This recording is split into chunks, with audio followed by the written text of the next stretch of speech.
会搞好有什么样的好处？当然啦，就是经贸方面也能够跟上。但你来看到的是现在越南，他可能开始就会有一些感受了。先前你记不记得拜登还特别去了越南，跟他讲啊，说我们可以当好朋友啊。但是你现在发现了，中国的商务部长他叫王文涛，现在来到了越南，跟越南的总理范明政会面，双方都讲到要加深什么经贸投资合作。先前呢，其实也曾经有讲过，就是有没有可能习近平会去啊？因为呢，有一个说法是不是在当地已经有一间饭店被包下来了？那是不是代表是习近平12月会访问越南？这打一个问号。可是可以看得到的是什么？是现在这个世界工厂2.0，是不是真的能够如美国所愿，让它取代中国大陆？但是你要知道，从地域上来看，越南跟中方就在一起，就是邻居，就是很近嘛。所以呢，这样子的一个地理位置关系，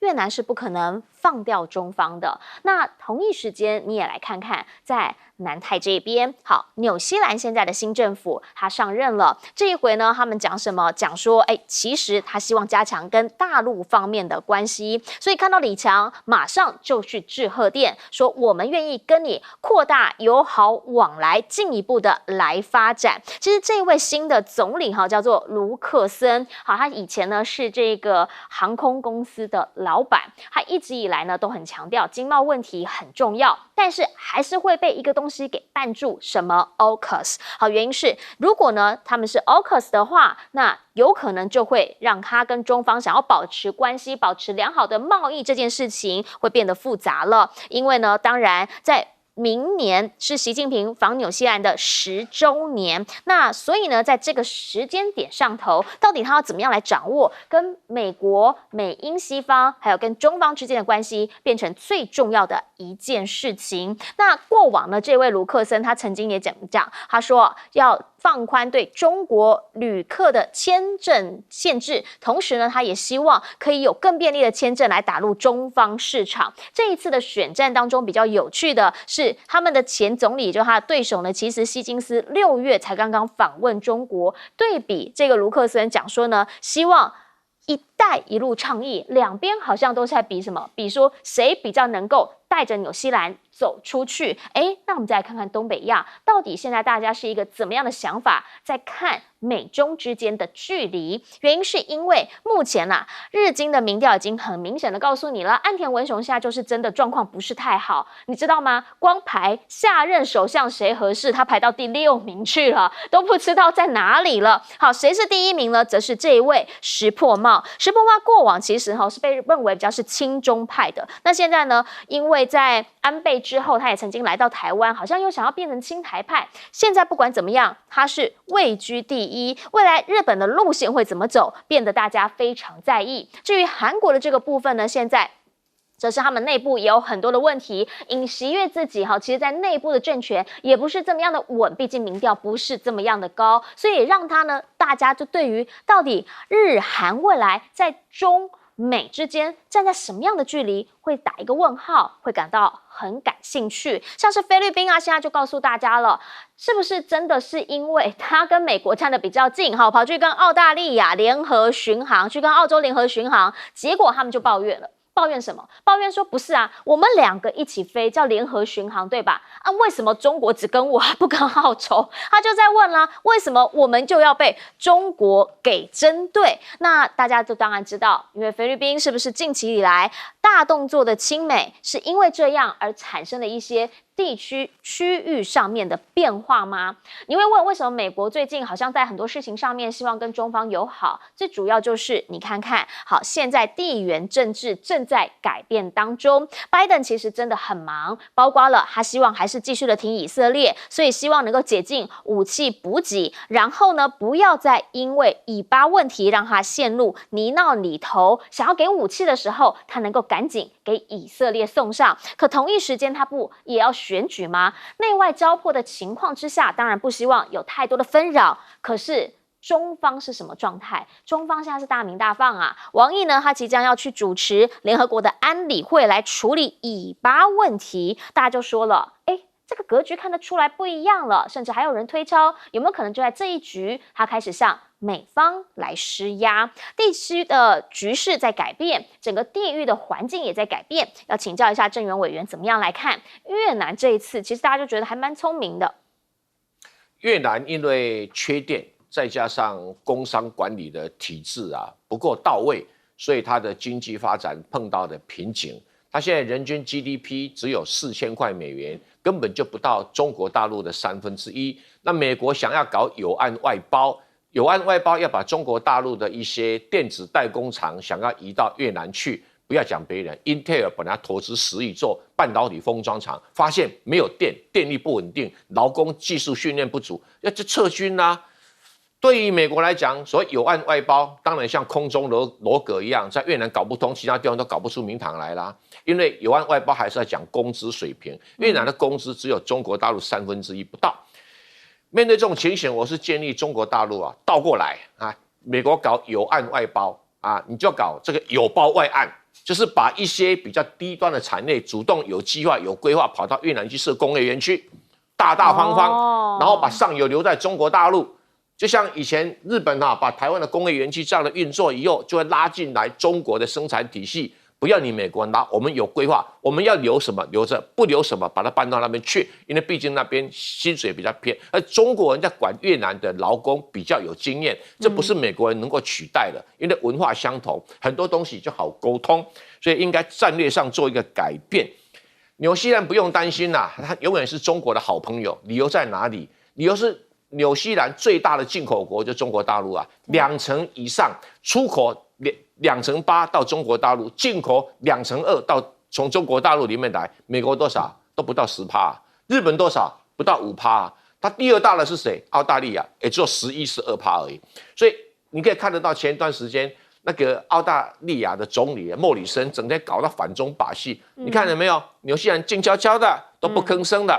而且纽西兰在新冠疫情里面受到冲击很大，它的农产品不能出口，造成它经济衰退的很严重。它现在正是需要中国的时候嘛，所以你看着他不管他嘴巴会哄美国说，哎呀，我还站在你这一边呢，他心里已经跑到中国去了。所以只要好好跟他经营的话，不管他选了谁的总理他不亲中也要亲中，因为他不然他没地方去。何况是一个纽西兰，这个是经营过正统事业。我当然不是在消遣川普啦，川普在做的生意是不太正当的生意，他搞的航空公司，他搞的一些出口还都很正当的。一个正当的企业家，他知道怎么经营纽西兰，他知道谁是客户，谁是朋友。美国是要他出钱出力去搞他有的没有的，美国又不买他的东西，那对纽西兰老百姓的生活有帮助，当然中国大陆是这一点不用忧虑。日本的首相其实到了早该换人的地步了。岸田文雄内外交迫，已经撑不下去了。换上石破茂，不用解释说他有来过台湾。石破茂100%亲中派，这不用怀疑，他以前就是这样的主张，到现在还是这样主张。当然，他也是日本的贵族了，因为他的爸爸就是辽曲县的这个知县然后他的爷爷那不要一家豪门，所以这个跟中国的关系非常的密切至于这个以色列的问题这个中国当然会站在舆论的高点上面给美国的压力，但是美国因为共和党强烈支持以色列，所以拜登也不得不跟着这样去支持以色列，这个战争可能就会一直拖一段时间了。是，要请教一下赖老师怎么看？越南他清楚知道美国跟日本要遏制中国大陆的发展，他很清楚，他也在利用这个机会。他也想从美国那边多拿一点好处，从日本那边多拿一点好处，所以他今天也宣布了跟日本提升到跟中国同样的这个全面战略伙伴的地位。那前段时间也宣布跟美国提升全面战略伙伴的关系，提升到这么高，当然就是美国、日本你要送礼物过来这样的一个情形。那你如何使美国跟日本要送礼物过来？就是有的时候他要闹一下。要制造一些跟中国大陆一些矛盾，那这样的话才会引这个美国跟日本要上钩但是问题就是这个矛盾又不能拉太大因为拉太大，越南知道他也吃不消。那中国大陆如果真的下重手的话我们也看过，在1979年的这个自卫反击战，那越南他也吃不消。然后在专油井当时跟美孚的时候中国大陆整个把你围住了啊，所以越南也很清楚要玩一个游戏给美国、日本看，但是玩完以后又要修补跟中国大陆的关系，所以就这样子不断的在玩三边的方式里面来，从三方都能够拿到好处。那当然，中国大陆对越南的了解会比日本跟美国对越南的了解还要深一点，所以彼此之间的合作或者是互相制衡的这个方面，我们也看到双方的弹性也就多一点了。好，纽西兰跟澳大利亚有很大的不同，纽西兰不太喜欢军事的，对，所以他不太去参与军事联盟，即使他是 Anglo-Saxon 族，即使他是五眼联盟，但是纽西兰基本上来讲，它是距离保持的最远的一个五眼联盟中的那一级。那也就是因为这样子，纽西兰会比较务实的知道它是亚洲国家。那亚洲国家它跟中国大陆的贸易远远大于它跟美国的贸易。那这样的情形，我想纽西兰的政治的领导人他们都知道要怎么做选择，这点问题就也不大了。日本的石破茂屡战屡败，这次很有可能可以赢了。因为过去岸田文雄他也真输了，然后菅义伟他也输了，然后安倍晋三更不用说了，输得更惨。可是风水轮流转，从川普开始搞抗中，搞到现在的时候，中美的关系开始在和缓。我觉得日本人也很务实，尤其自民党的人更务实。他看到整个风向在变了，现在对于亲中派的石破茂，他的声望就自然就拉起来了，因为只有他才能够化解跟中国之间的关系。你看，自民党很务实、很现实，民进党他却是你的老大哥啊，你要依靠他，你厉害啊，你这个党。是，请教一下。这个菲律宾这个军机我觉得名词用的很有意思，是刮胡跟踪。我问你你有没有可能骑个 U-Bike， 然后后面被一部哈雷机车跟踪？对不对？人家是骑哈雷机车，你是骑 U-Bike， 你怎么跟踪？我跟你讲，其实正确的说法应该是戏耍。据我知道他这架解放军这个战机是歼11战机，是歼11是喷射机、超音速飞机。那你看下面，它这架叫大巨嘴鸟，是一个单引擎的一个螺旋桨的飞机，它就像是 U-Bike 嘛。那个歼11就像是哈雷机车一样，它不用跟你，它是你过去左3圈右3圈去戏耍一圈回来，左边绕3圈，右边绕3圈回来，大概是一种这种情形了。这绝对不是跟踪了。那大家就会问说，他不是跟澳大利亚一起巡航吗？那澳大利亚军机到哪里去？澳大利亚这架军机是 P8反潜机，也是螺旋桨飞机。那澳大利亚很聪明啊，他发现说不对劲，人家来的是喷射战斗机。他说：“兄弟，你慢慢跟他玩，我先回去了。”所以澳大利亚就走了，只留下菲律宾的军机在那边被人家左3圈右3圈在那边绕圈子戏耍。那我讲的是真的，是真的被戏耍了3圈。那韩国这个更有意思了韩国我们看到尹锡悦对不对，风风光光的到英国去拜访，对不对？然后接受英国皇家的接待，英国国王接待，然后回过头来回到国内以后，马上面临的是金小胖对他发射这种卫星导弹，然后把他的总统府把他的这个设施全部在卫星照相里面都给他曝光出来。但尹锡悦当然很生气他第一个生气的是要找谁算账？找情报院你们为什么没有给我提供相关的情报？是你们情报误判，还是失灵，还是没有用到？对不对？我另外一个，他直接开除的是3个巨头这就很耐人寻味。为什么3个巨头？从情报院院长、第1次长、第2次长3个情报头子一起开除，一起炒鱿鱼，那就让人家觉得很奇怪了。到底是你整个情报院里面因为人事斗争、派系不合起内讧，还是说你情报环节出了大问题？那我想。希望只是一个情报内讧就是彼此之间因为个人意愿不合，然后被尹锡悦生气叫下台。如果说确实是在目前这种东北亚局势比较紧张的状况下，他们情报如此失灵的话，我觉得对韩国来讲是一个很大一个威胁。如果说你连北韩那个金正恩在要发射火箭、发射这种太空卫星的征兆，你这么重大的情报，你情报院都没有掌握到。那就不是下台，是后续的人有没有能力掌握到北韩的相关军事情报？我觉得这才是对南韩来讲安全最大的保障。好，刚刚我们聊到了美中之间他们现在双方其实都有希望能够暂停的祥和一点这样子的一个氛围。好，为什么中方现在基本上就是拼经济了？现在传出说习近平呢在今天在上海这边来视察，重点就是要提振经济。那当然，他到了大老板道，要宣示的就是一种决心，恢复经济成长速度的决心。特别是他在主持这个中央政治局会议的时候，就有提到了，在长江三角洲这一带，经济的重镇，他希望呢能够带起高质量的发展。那主要的原因就是过往几年中美贸易战，现在看起来啦，其实呢，中方并没有完全的被压下来。那下一波，你说引擎在哪里？现在传出它的秘密武器可能就在长江三角洲。比如说呢，上海证交所它推出了 G60 科创走廊指数，想要打造中国的纳斯达克。那其实呢，上海前一阵子对大家最讨论度高的是什么？是上海进博会，对吧？现在呢，这个上海推介会呢，也到了纽约这边来亮相，希望扩大全球的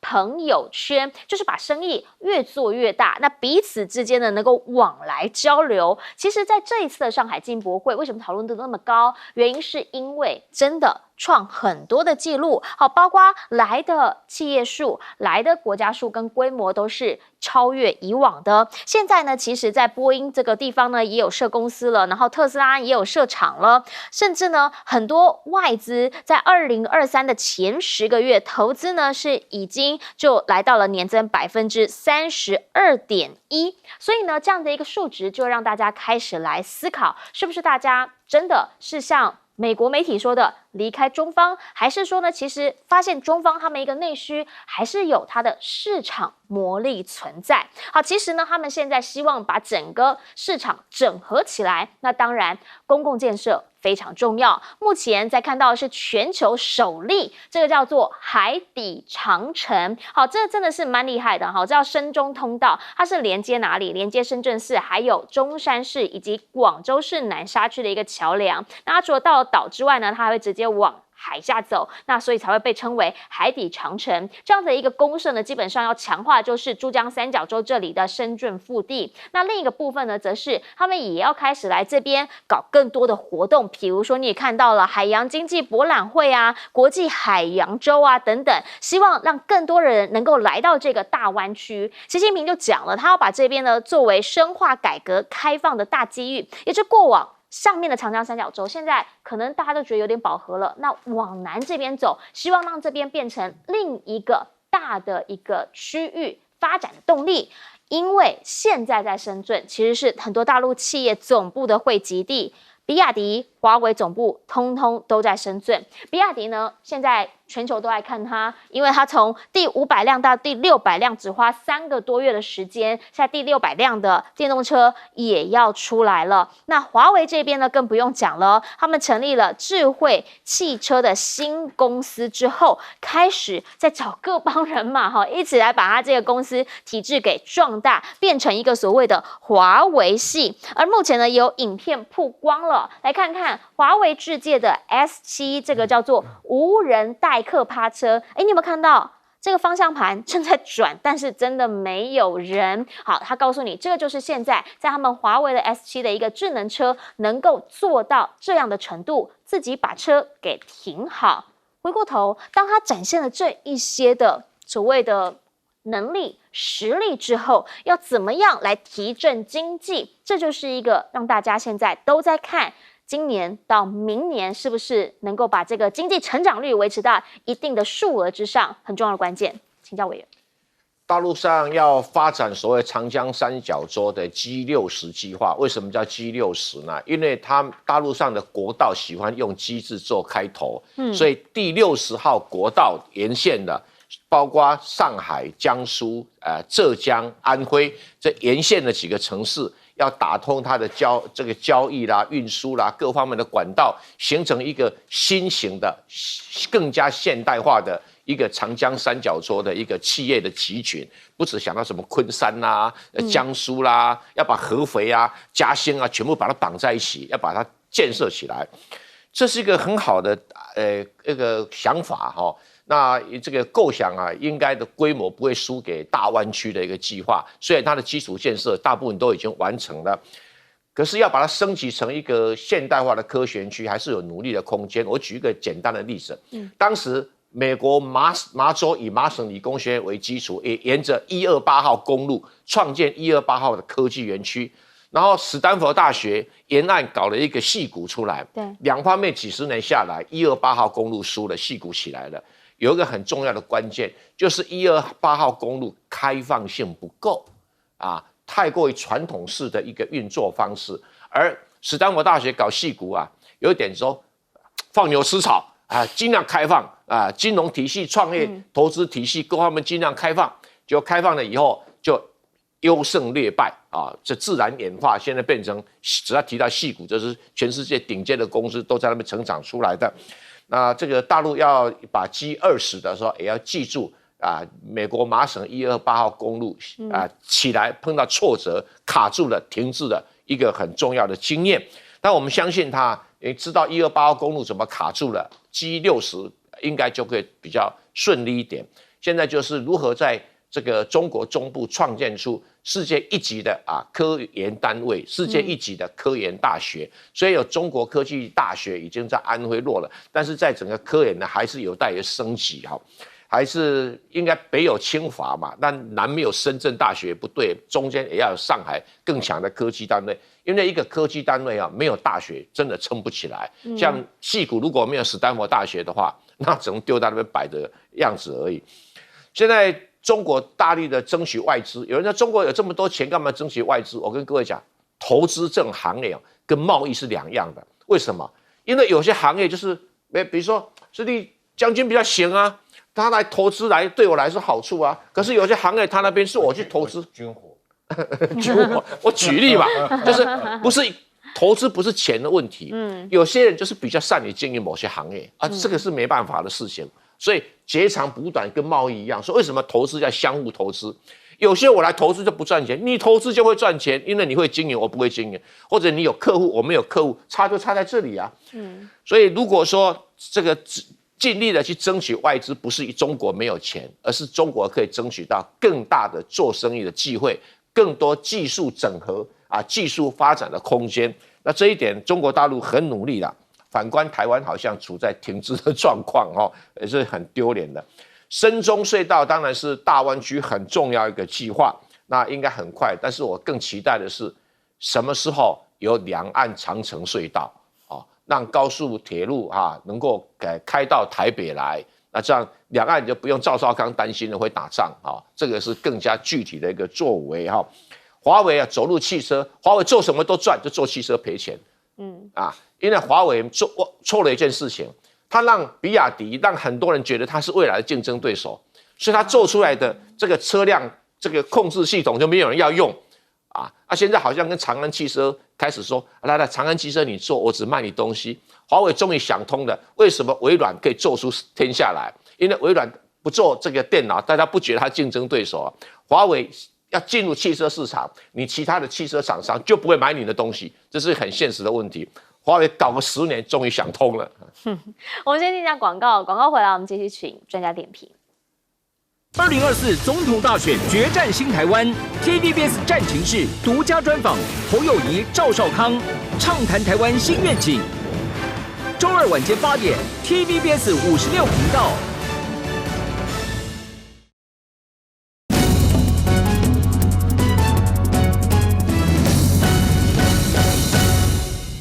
好，我们刚刚讲到了中方现在呢，基本上疫后经济大局的希望能够把整个经济大大拉提。那他就讲了，长江三角洲这边，它有一个秘密武器，也就是上海证交所的 G60。那在这个珠江这边，则是看到了一个海底长城，然后呢，开始有一个新的区块形成了。请教赖老师，中央统筹全局的一个发展，可是这样还不够。但是你地方各省市尤其是直辖市各地方省，如果是个别自己的发展，彼此之间有时候会相互抵消，甚至会错失掉很多这些可以合作的这些空间。所以中国大陆的本身的擘画里面就把区块就把它形成了。例如说你刚刚提到的，那就是珠江三角洲整个沿线系统，另外就是长江三角洲的整个沿线，一直到这个湖南、湖北甚至连江西的北部一直往内延，就是沿线下来就是11个省市了。然后在北部里面，像天津、河北北京这样子，然后大东北这个地区，就是把它形成整个区块的一个发展。那你整个区块的发展就不能够是各省市自己走了，所以一定是中央统筹了。那现在很明显的，因为例如说在上个月10月12号吧，我还记得那时候习近平就去了南昌，到了南昌就谈到长江三角的整条流域的一个发展。那现在就到了上海，因为上海是龙头，然后把这4个就是3个省1个市，把它串联起来，来带动整个长江沿线的一个发展。我觉得这样的一个情形下，就是中央把它统筹出来了以后，各省就要开始推动了。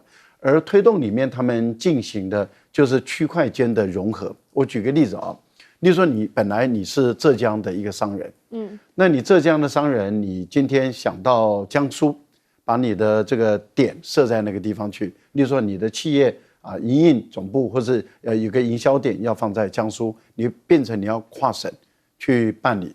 那跨省办理就需要时间去跑，那去跑的时候就不方便。那他们过去来讲，他们有统计，大概要7天一个证照才能下来。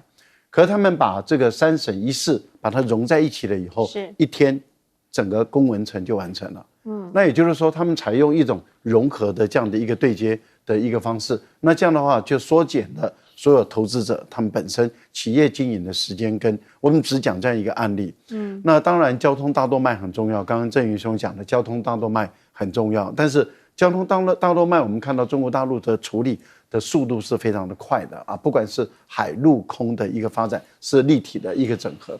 但是现在要做的就是用区块间来推动整个经济命脉的发展，要加速了，要发力。是好，在这整波的经济整个动起来的状态之下，可不可以能够看到明年有什么样的一个态势发展？等等广告回来，我们请将军帮我们总结。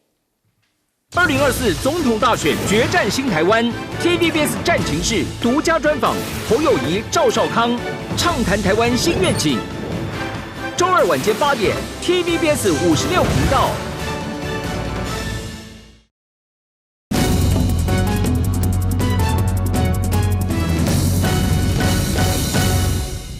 最后，我们要请厉将军帮我们总结。我想讲一下这个中国的海洋这个发展，这是海洋博览会的发展。我们要知道，你摊开全世界各国的地图来看，你会发现说，全世界最适合海权跟陆权同时发展的这个地理位置最好的就是中国，因为它面临的是海洋，还有连接的是欧亚大板块这块陆地，所以它一方面面对着海洋，二方面面对着大陆，所以它对它来讲发展海洋是比美国还有利的。美国因为面对2大洋嘛，这2大洋要到欧陆板块来讲的话，其实都有很长的一个航程距离。但英国也适合发展海权，但是英国来讲它没有腹地，它就小小一个岛，所以它海权曾经强盛过，但是很快的它就落寞了。那我们讲未来的海洋，可能我们所得到的第一个就是航运嘛，航运包括你要建设港口，你船舶，你这个航运路线的安全等等，这些都是海洋我们要建设。第二个是海洋的资源要开发，海洋资源我们除了已知道的渔业之外，另外我们现在也都知道说是海底里面有很多的天然气或石油或者矿产等待开发。第3个海洋可以开发的是什么呢？就是观光跟旅游，对不对？大家都希望到海边去玩你看是马尔地夫或那个地方海洋的这种旅游观光事业发展的也很好，也是一块很大的一个饼。尤其是中国现在它有能力建造那种大的那种这个游轮来讲的话，我觉得对于将来未来发展海洋旅游事业也是一个很好的那个。紧接下来我们要讲什么？海洋还有什么现在我们可以发展的？就是环保。我们现在海洋面临是人类最伟大的资产，最重要的一个资产。但是现在来讲，我们不可讳言的，海洋面临很多污染的状况。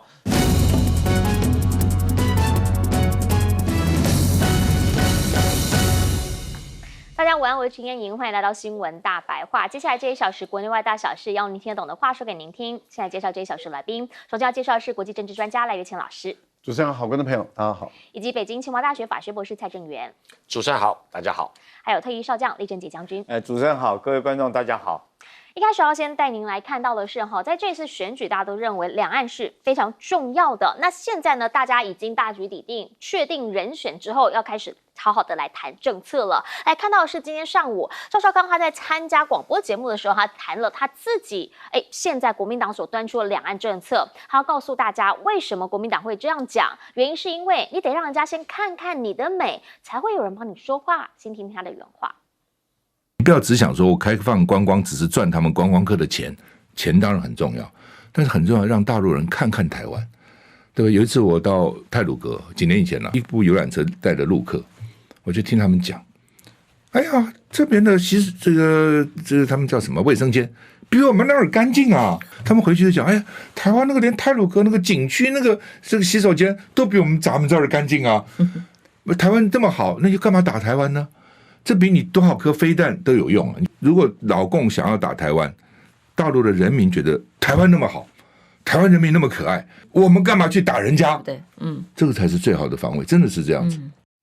好，他还讲了为什么国民党的两岸政策下次走这样子的一个路线。其实你有没有思考过有这样的可能呢？让大家看到你的美，然后让这一些来过台湾的人回去帮台湾说说话。另一点，他也直接的跟民进党讲了，你都上任多久了？6年多了啊！你当时怎么样骂 ECFA 的？骂成那样，有种你就取消啊，不要了嘛！去年赚1600亿，不要了嘛！你就去赚美国跟日本的钱啊，是不是？那你现在是怎样？钱照赚啊！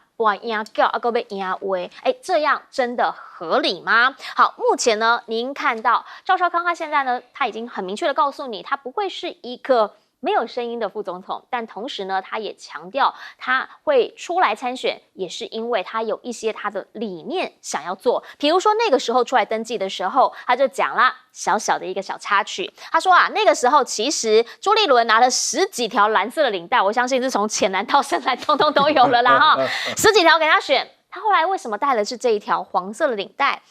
好像让大家看到他原本要希望能够做国民党里面的一些改革啊，新党的颜色。他就提到说，基本上不是制服吧？那新党的人看了很开心，会认为赵少康没忘了他们。其实也强调，这就代表着在国民党内部有不同的声音嘛。所以呢，他觉得该讲的，现在他的理念就是要讲。比如说那个时候他很坚持的9·2共识，侯友宜应该好好的讲。他也强调 ECFA 货贸、服贸，也就是两岸这一题。其实是国民党的题，应该要好好的讲。好了，现在侯友宜终于也看到了，好像手脚有打开的感觉哦。比如说现在呢，他到了三商会这边，他就强调当选4年内他会加入 CPTPP， 强调不会放弃大陆市场，而且呢，陆生来就读会欢迎他们之外，还会让他们来台湾就业，马上欢迎陆客。这一连串下来，会让企业界看到了，这个政党它的政策、它的理念是这样，会让大家明显的感觉到你们到底政策方向有什么不一样。可是讲到这边，你以为民进党不会打吗？当然会啊！姚立明就直接酸赵少康，我认识他35年了，每一次选举就这一招。赵少康反驳他，不要换了党就换脑袋。好，原因是因为姚立明呛赵少康啦，每次选举都喊打仗，哪一次不喊了？但是赵少康他的讲法是什么？是说为什么会讲这些话？不是我说的，是民进党的好朋友美国爸爸说的啊！如果这一些美国的前太平洋司令啊、学者啊，都一直在讲刺针飞弹，讲出攻台时间点的话，那为什么我们不应该好好思考这件事情呢？更何况国防预算为什么要从3000亿增加到6000亿？那这些事情是不是应该要让大家好好来讨论？兵役延长真的不是因为两岸兵凶战危吗？目前最新的一个民调，57%的民众是不满意民进党的执政的，经济两岸都是不合格。那如果是这样，大家是不是开始真的所谓民心思变，在蓝白确定破局之后，各自推出人选。目前所看到的一个最新的萨卡都民调，其实有个趋势，2天6份民调，大部分5份都是什么？都是侯康配跟赖萧配距离持续的在拉近中。最近的你看，只有差0.1个百分点，等于是回到去年9月底的那个支持率了。那一开始是什么？一开始基本上呢就是在赛跑嘛。那现在开始已经把这个距离拉近之后，是不是会其中有一个人就被抛在后面呢？甚至这一次不是只有比副手而已，这次还比什么？比不分区。好，原因是因为国民党的不分区第1名叫做韩国瑜，所以不是只有侯赵在选举，韩国瑜所带领的这个不分区政党票立委群，其实也在往前冲啊，你知道吗？没有提示蓝白绿三方谁是不分区的人选之下，竟然有45%的选民可以说出国民党不分区第1名是韩国瑜，那表示什么？那表示明星声量这件事情，可能开始在舆论之下做些改变，做些变动，当然影响的就会是明年选举了。要请教一下郑源委员怎么样来看？好，赵少康现在谈两岸，他说不同的思考逻辑，你有没有想过，让人家来是要来看了之后回去帮你说话？赵少康这个逻辑是对的，在马英九执政的时代里面，大陆上人人都说台湾好。如果大陆有武统的声音啊，马上会被其他人淹没过去。他说我们关系这么好，干嘛要武统呢？但是蔡英文执政以后，整个大陆上的民意完全翻转。翻转的是说，台湾说我们吃不起卤蛋，我们炸菜也吃不起，我们高铁没有靠背，你在侮辱我们，所以气氛起来。现在我敢讲，大陆上的整个网络上的民意有90%是主张武力攻打台湾的，只有少数人不到1成的，那是中国共产党不想打台湾啊。所以情势已经为什么转变？就是赵少康讲的嘛，你发动了敌意，对方当了敌意反弹。所以赵少康的策略是对的，但只是第一个要赢得选举，才有办法去改变这种气氛。如果还是民进党执政，这种气氛会继续下去。至于 ECFA 也好，或者服贸货贸也好，我不得不说，我也看不懂。因为民进党大量的赚钱，然后要消遣一下。你看啊，我没有 ECFA 有股票上万点，你们有 ECFA 股票上不了万点。我有我在废除92共识了以后，哎呀，你看我对大陆出超更多，你们有92共识，对不起啊，卖的没我多，卖的没有多，所以蔡英文不这样讲，民进党不这样讲，所有的绿营民主也是这样讲，现在一样啊，出现同样的情形啊，你国民党也好，你民众党也好，整天说战争与和平，人家习近平都说没有攻台计划，难道你们捏造攻台计划来欺骗台湾老百姓吗？就变成各说各话的空间创造出来了。那我会坦白讲，就是大陆现在跟对美国的政策是以和为贵。那美国以和为贵的话，很简单，大陆攻台计划就不可能实施，因为美国会跟大陆产生严重的敌对，不符合大陆现在的政策，所以大陆只能和平统一啊，一方面安抚大陆老百姓啊，一方面创造两岸融合的空间。可是这里面就会产生民进党的生存空间就出来了。你不打我，我钱照赚，马照跑，舞照跳。那他讲台湾第一啦，主权在民啦，主权是不可割让的啊，所以会变成选票上的3种，它占得很大。第一种叫认同票啊，台湾现在民调70%的人认为自己台湾人不是中国人，这个就是它的基础。第二种叫政策票，就是我们现在讲要不要 ECFA 签啦，要不要加入 CPTPP 啦，要不要这个什么这巴士量表这种政策票，那国民党在这边发挥空间，你贪污我清廉这个叫政策票。第3种叫粉丝票，就纯粹喜欢你这个人。那赵少康给这个侯友宜很大的加分，因为本来侯友宜一个人唱歌底下票房卖不好，加上了韩国瑜，票房多起来了，这个叫大 S 小 S 双重唱。再加上赵少康呢，变成乡野3重唱，高音、中音、低音都有。虽然意见不可能完全一样，但是对于吸引不同的族群，3个人唱歌竟然比1个人唱歌票房还要好，你从民调都看得出来了嘛，这很明显的哈。所以朱立伦这个乡野3重唱的策略是对的啊。可是接下来就是说，我们弄到现在5成7的人想要政党轮替。是表示有4成3的人不想政党轮替，那也表示你5成7的人的选票要超过4成3。现在麻烦来了，现在是两边割成蓝白两边，蓝白合不了变蓝白切。如果能够切出侯友宜这个乡野3重唱能够跨越4成3，可以打败赖清德。如果切了没有办法跨越4成3，就很难打败赖清德。这个也是目前台湾选民最大的考验。虽然现在这个乡野3重唱已经跟赖萧配已经是在误差范围里面，可是看好度我们还是没有赶过去啊。是就是这个要为他努力，你要让人家有信心。为什么看好度很重要？西瓜派在投票，很多人说怎么可能西瓜派？我跟大家讲，台湾历届选举西瓜派啊，少则1成，多则1.5%，他就看谁会赢，他投给谁，这很怪的，他不愿意投给输的人。那这种气氛上，你这种看好度要拉抬上来，这是很大的挑战。但是赵少康爱戴黄的，爱戴红的，要尊重他。为什么？让国民党变成一个多颜色的政党，也不是什么太大的坏事。是，我们要请教赖老师怎么样来看呢？去年佩洛西来台湾以后啊，我想两岸的局势确实有很大的变化，中美的情势也有很大的变化。事实上，双方军事冲突爆发战争的风险，事实上一直在升高。这也就是为什么美国的这些高阶的军事将领，包括智库的他们的评估，甚至连苏利文都感觉到有点危险了。也就是说，双方之间的战争的可能性是一直在拉高。那拉高以后，那现在是中美之间在想办法管控这个局势。我们也看到了，在这次的选举间，赖清德乖很多了，啊，也就是说，在美国的压力下，赖清德不敢再讲台独了。那在这段时间，从去年到现在这快1年半以来，蔡英文嘴巴也闭得紧紧的。你看独派突然间销声匿迹，那为什么独派会销声匿迹？蔡英文为什么会嘴巴闭得紧紧，不敢跟记者见面？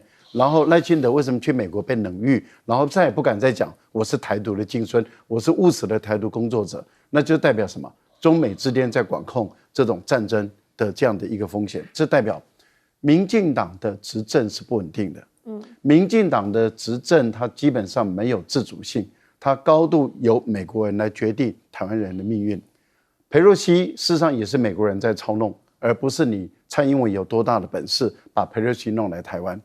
后来的接的国会的议长不敢来，也是美国人在控制，不是你蔡英文不想他来，全部都是美国人在控制。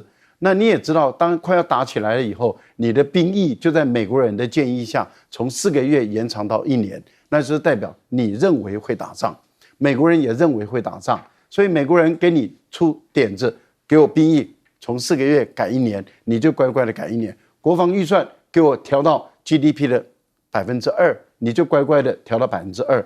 台湾的民众现在生活过得并不非常好，社会福利也并不是非常好，但是却用这么多的钱去向美国买武器，买武器以后，美国人钱收了，东西不给你，扣了多少钱呢？6000亿台币在他的口袋里面。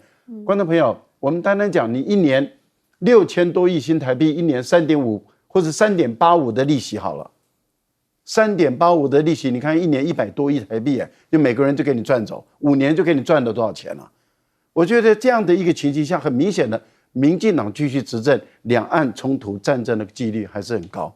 所以我觉得赵少康直接批姚立明，直接批姚立明，如果不要战争，你防卫预算为什么要调到2%？如果不要战争，你为什么兵役要延长到1年？很明显的，你这些的做法，你为什么要去秀你的红准，而且还弄反了？你做的所有的这些动作，都是认为两岸之间相当有可能打起来嘛？我们为什么台湾人要过这种日子？只要你民进党继续执政，台湾人要永远过这种日子。也就是说，美国人想要让两岸关系紧张，他就告诉你，你给我做动作。他怕了，然后他就告诉你，给我乖乖的。我觉得在这样的情形下，我们没有必要，也没有理由要这样过日子。那当然，终结这个政党，这是最好的一个机会嘛。台湾人自己选择不要这个政党来执政，我们自己还比较安全稳定一点。民调的问题是这样子，民调的问题如果要它产生这种弃保，对，那如果你要摆的票弃保到蓝的这边来，必须是两边的关系很好，两边的关系很好的情形下。那你说勉强弃保可能性是会发生的，因为我们知道白的他的支持者比较多的还是从绿过来的，是他们对于绿的坏感度远低于对蓝的坏感度。是，那如果说蓝白关系好的时候，那由于坏感度比较低就是说他感觉到说，反正我们现在关系变好了嘛，那我的柯文哲选不上了，那我还是不要让民进党当选，那这有可能。可是如果说完全没有和，也没有吵架，像过去一样的话，你说要产生弃保，这个保搞不好就弃到赖清德这边来了，还不见得弃到你侯友宜。更何况现在的气氛并不好。是。那这个弃保会跑到哪里去？所以我觉得在这个部分里面，国民党自己要认清楚情势，要怎么样再扩大你的胜选几率。我觉得这一点上要很务实的去看待这个问题。是，请教一下将军。姚立明讲说35年没有打仗，这35年台湾能够得到和平，不是你姚立明嘴巴上面讲的，是我们国军的辛苦。我给各位看一份总统府的公文，大家看一下，这是我本人的公文。上面写的这是总统府，我这时候那年我在总统府服务，这是总统府的公文。各位请看一下附记栏上面写的话：本年应准休假28日，无休假记录。也就是说，这不是这一年在总统府的时候，这种高师单位我没有休过假。那在野战单位里面，我28年没有休过1天假。跟各位讲，各位绝对不相信。这个我这28年没有过，人家说爸爸回家吃晚饭，想起来我真的很对不起我太太。我28年没有1天下班回家吃过晚饭，一直到退伍。这就是当年的军人。那台湾能够得到和平，是因为我们这些军人当年的付出，站在第一线保国卫民。但是为什么要这样呢？因为就跟现在这种局势一样，我们台湾这边要反攻大陆。大陆那边讲的是什么？是一定要解放台湾。我想大家都还记得那个年代，然后金门那边是在单打双不打，互相的这种就是两栖的蛙人，互相在金门那边摸来摸去，大家还是充满了敌意。那后来好不容易，对不对？在金国先生他主政之下，两岸渐渐的这个渐趋和缓。我记得那个时候，就第一件事情裁的就是把国防预算经费减少下来。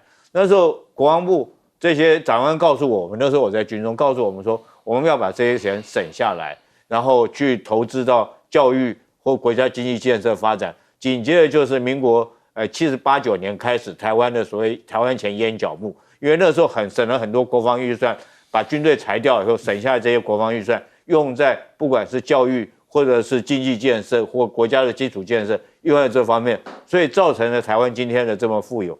那我请问各位，你们要回到我们当年那个时代吗？为什么我这么反战？因为我吃过那种苦，我跟我太太，我们家小孩都吃过那种苦。你们谁可以忍受说先生这个在外面常年不回家？我跟你讲一件事情，真的一点不开玩笑。我有2个同学是在什么样状况呢？就是他要结婚当天他没有办法赶回来，然后后来是他哥哥替他拜堂的。你绝对不相信在我们这个年代里面有这种事情发生，就是他在金门啊，然后当天长官只有一句话说，现在战况危急，对不对？这个中共对面有军演的动作，你现在不能回家。虽然说你今天晚上结婚，你留在这个营区里面，就后来在台湾这边已经要请客了，后来是他太太他哥哥去帮他拜了堂。那你台湾，我们现在还要回到那个年代吗？今天如果说蔡英文执政、赖清德执政的话，我认为说我们台湾，我们这一代年轻人，你不要说男孩子去当兵，青年上战场，你光这种日子你就受不了。不管男生或女生都一样。是，其实这种事情是应该这样看的，就是有没有可能演变到战争这一步？那只能够在此之前，我们先用政治的事情先用其他民生往来的事情，把那个氛围先给搞好来呢。